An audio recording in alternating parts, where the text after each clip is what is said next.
Welcome to Proportional Relationships, Lesson 4. And in our last lesson, we mentioned that we're going to be using an equation called y equals kx. And we'll talk about that as we go through this lesson. But since we're going to be using that, let's discuss what each one of these variables is referring to. So the y is going to represent the y values in a table or graph.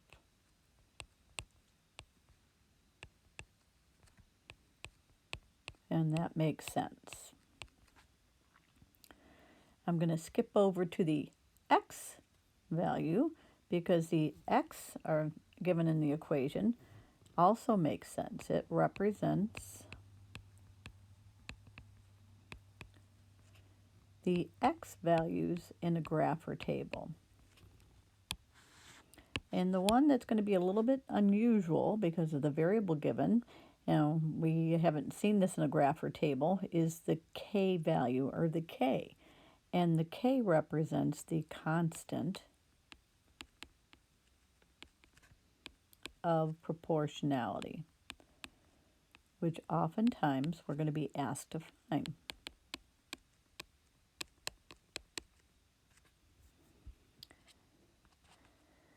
Next, it says apply your understanding of the constant of proportionality to the question below. And since we're new at finding this constant of proportionality, we're going to practice that in this table. This situation says while training for a marathon, Keith's watch reported how many calories he burned at each mile marker. The data is shown below. So in this first row, we see miles, and in the second row, we see calories burned. And we always assume when we're working with a table, unless they tell us otherwise, that the first row or column are the x values, and the second row or column is the y values. So we're going to mark that in order for that to help us. We're being asked to find if the number of calories is proportional to the number of miles. So we're comparing calories to miles. And it says explain your thinking. So we're going to explain that using math. So if you recall from last lesson, in order to find the constant of proportionality, or whether to tell whether it's a proportional relationship, we need to take the y values divided by the x values. And if all of them are the same, that does mean that this would be a proportional table, or these are proportional. And also it's going to give us a number, which is going to be called either the k value or the constant of proportionality. So when I have a horizontal table, sometimes it's a little bit tricky because I have to realize that my y values are listed second, but when we do this, we put them first. So I have 117 calories, or 1 mile. Next, I have 234 calories in 2 miles. Keith's watch then said 351 calories in 3 miles. And I'm going to let you fill the other two out. Go ahead and pause the video.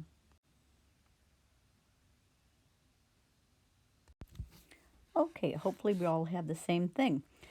So now we're going to divide each one of these. So 117 divided by 1 would be 117. 234 divided by 2 would also be 117. 351 divided by 3 would be 117. And you can probably guess, but pause the video and prove what the next two ratios reduce to. And if you proved it, you are correct. It's 117. What we just found is referred to also as a unit rate. When we divide any of these and we get 117, that means 117, and in this case calories burned per mile. So we can even see that in the very first ratio. In fact, once again, unit rate means amount for 1.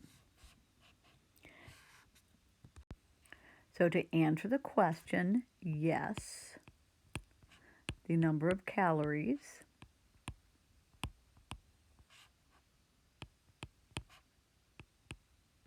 is proportional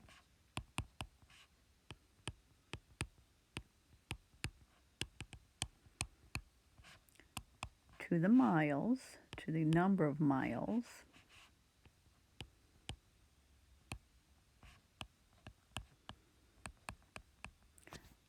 and as we can see, we all have the same constant rate, which brings us to question B. What's the constant proportionality? Well, that constant proportionality is 117. That shows up repeatedly every time we reduce each one of these ratios. Now we're going to be asked to write an equation to explain the relationship between the number of miles and the calories burned. So I mentioned this equation in last lesson. I'm going to put it off to the side for a minute. We usually write an equation, y, meaning we want to find out the y values, and then we have k, the constant proportionality, and then x, in this case, it's talking about miles. You could also, if you prefer, write this, as kx equals y. So I can write my equation now because we know what the k value is. We know that the k value is the constant of proportionality, which we said is 117. We can write this as y equals 117x. And the reason we've only filled in the 117, as you can see from the table, that the y values all change according to what each x value is, which also all change. But what is constant is this unit rate constant of proportionality, also known as the k value. Now, if you prefer, you could write this equation this way: 117x equals y. So I can replace any one of these x values, and it's going to give me back its matching y. So let's go ahead and try this. If I said 117, and I use the x value of 2, so I'm going to go back up here and use the x value of 2, it would indeed give me back the y value that I see on the table, which is 234. If I wrote it the first way, again, I'd want to know what my y value is, so 234 is indeed the same thing as 117 times 2.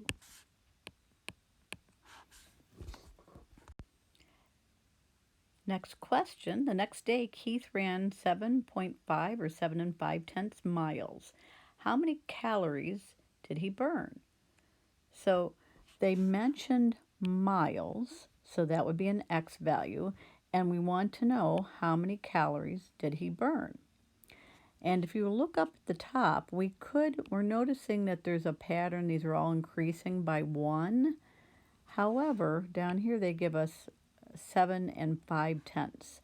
So this would be an awesome place to use our equation. I'm going to start with y equals 117x. And I'm going to do this both ways for those of you who don't like the way that I'm writing it. 117x equals y. So that's the equation that we wrote in part C. Here's what we know.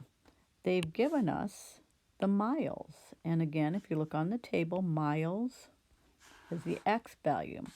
So y equals 117 times 7.5.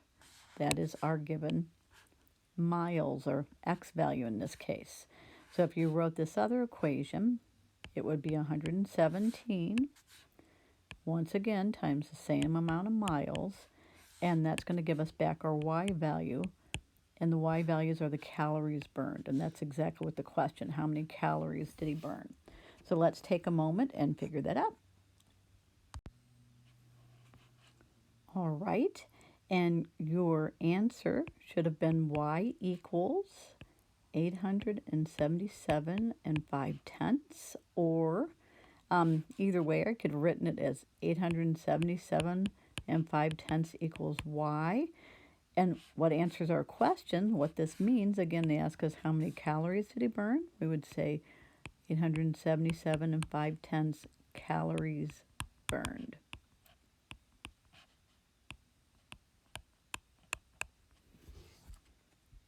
Next, let's look at the tables below. We're asked to use the information below to determine the constant of proportionality in each situation.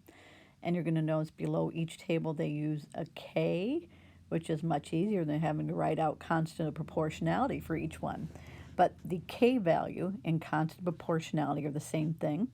And we find that by taking our Y values given in the table divided by the X values given in the table. And just to recall, your X values are first, unless they say otherwise, and your Y values are second.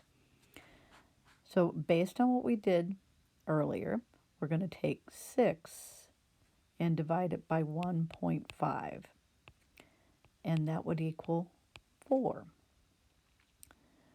Next, my second Y value is 6 divided by my second X value, which is 4, and that's also 4. So you may already think you know what the constant of proportionality is. Would you pause this video and prove what you think? Hopefully, when you completed all the Y values dividing by their corresponding X values, you found that the K value was indeed 4. Let's start the next table together.